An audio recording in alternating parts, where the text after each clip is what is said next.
Every now and then I get comments suggesting to put air source heat pumps on the south side of a building because the air temperature may be warmer there due to the sun, which could increase its efficiency. Now, I actually think that the air temperature all the way around the building is largely the same.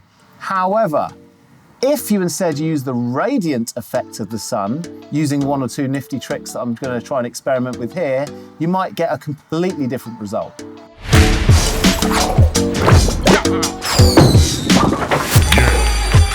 Did you know that for every 1 meter squared surface area on planet Earth, the sun beams down 1,000 watts of power onto that area?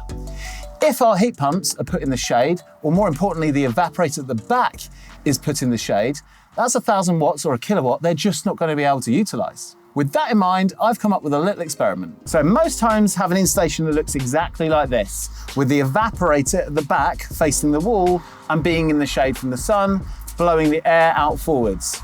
Now we could just rotate this whole thing around 180 degrees, then we'll get the sun for some of the day hitting the back, which would be helpful if you're trying to heat, not cool. The problem there is blowing the air directly into the wall will create too much resistance and slow down the fan inside the unit, thereby reducing the efficiency. So for those scenarios, I have a solution.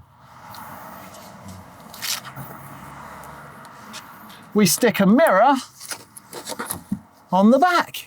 So for my specific installation, north is that way, the sun rises over there and sets over there. So we have until about 2 o'clock of sunlight available to hit the back of this unit by simply rotating it 90 degrees and blowing the cold air down off my garage roof and hopefully letting that sunlight hit the back of evaporator and fingers crossed, hopefully driving up efficiency. Most homes, however, can't really turn this 90 degrees because it would either be blocking a pathway or just look bloody ugly. Bear in mind as well, there is no guarantees of this. This is a complete experiment and could be a complete waste of footage. The sun's actually at the wrong angle now. Yeah, the problem is the isolator. That's where it would actually sit, but the isolator's in the way. So now it's not helping at all.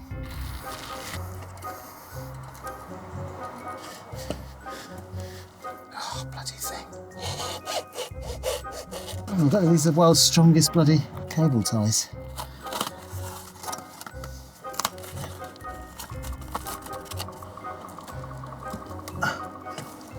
Imagine if it turned on now.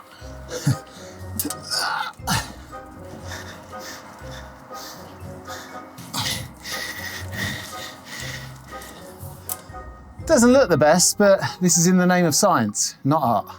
So this is the evaporator on the back and it's got the pipe that runs through it. The aluminium foils give extra surface area to be able to absorb the heat energy. If we get the sunlight directly on this, then in theory, we should get more efficiency when the sun's out, obviously. The other huge advantage here, potentially, as well as additional efficiency when the sun is out and it's calling for heat, not cooling, because this would reduce efficiency for cooling, is that in the winter months, if the sun's ever available or even partially available, it should help reduce defrost cycles. So ice forms up on the back of this unit as it condenses the air into water vapor and it extracts the heat. If we can get sunlight directly on there, we can have the assistance of the sun helping us to keep this defrosted and clean and absorbing the maximum amount of energy. So by about 9 o'clock, we have the sun reaches about here, and then it spends from about 9 till about 1 or 2 in this 90-degree area from our house. So to additionally kind of prove this point and perhaps the mirror effect, I'm going to put an extra mirror here and one on the ground to bounce the light back up into the evaporator. Word of caution though, I do not recommend doing this at home by putting multiple mirrors in a garden, especially ones that flex. You could create heat and create a fire. I could suggest putting one mirror in, perhaps, definitely not 2, and it definitely should be a flat mirror, nothing that bends around too much.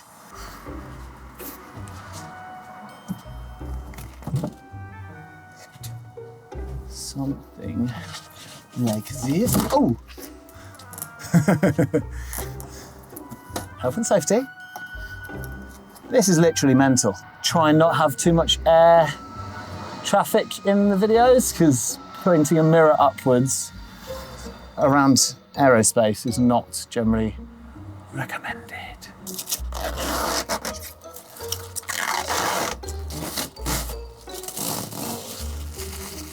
And there we have it, extra light. God, it feels lighter here. I'll put my face there. You can definitely see there's a lot more light.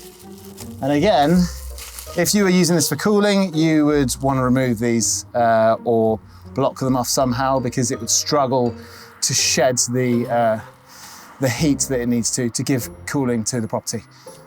There's a bit of cloud there, I don't know if you can. It's like this is the cloudiest day we've had in like a week and a half.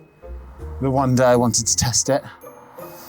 And that's a wind hazard as well, so we need to test today ideally. Might have to wait for the results. Sometimes on this channel we do experiments that work. Sometimes we just use up film footage. Yeah, on an overcast day, don't know if you can see the difference here, but there's definitely a lot more light available on the back of this unit. In fact, I can feel the heat on the back of my hand.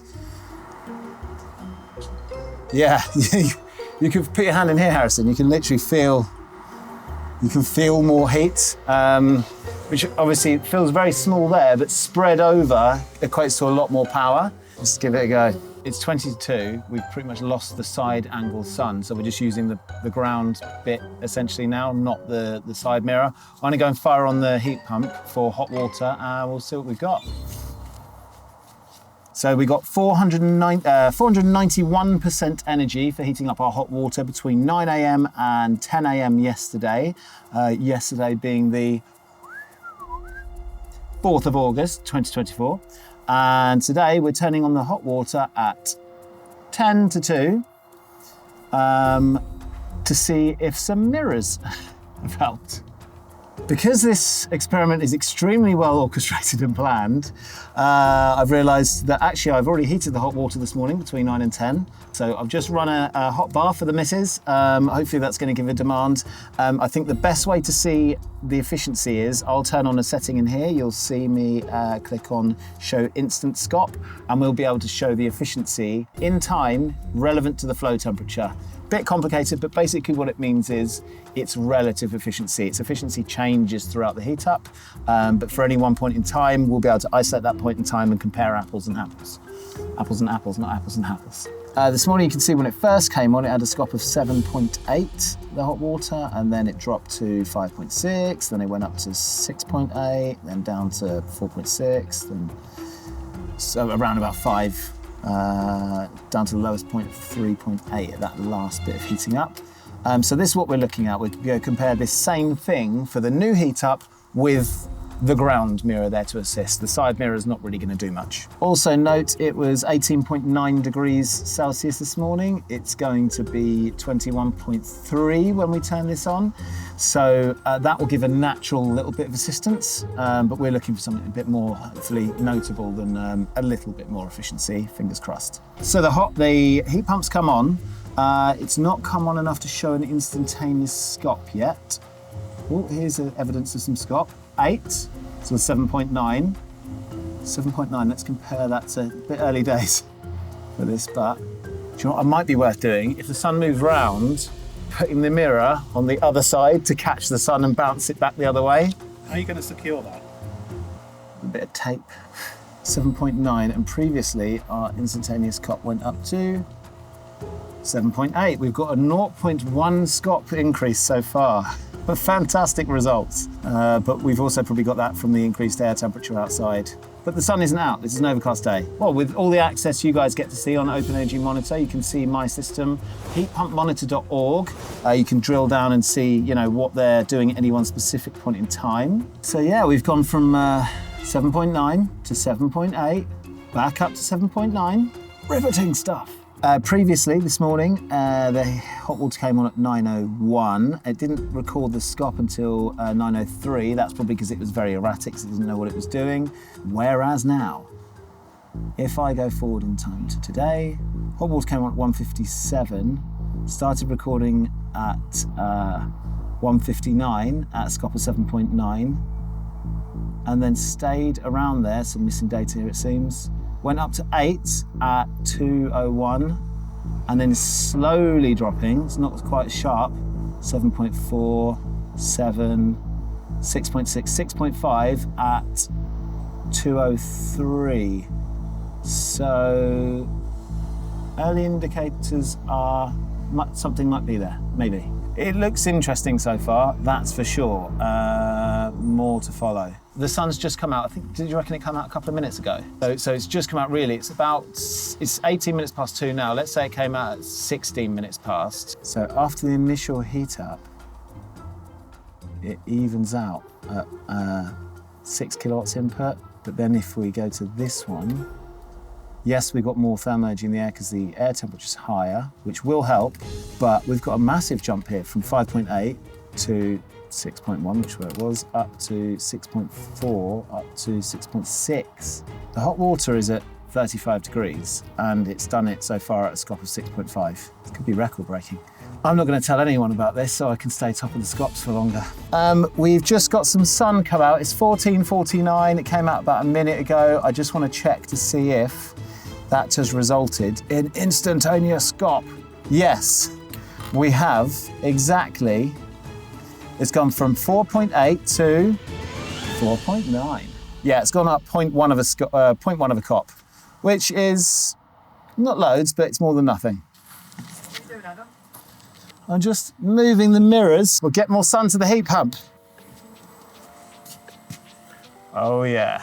So the results are in, the experiment's done, and my heat pump under these experimental conditions have heated my hot water an efficiency, or a COP, of 5.44, an efficiency of 544%.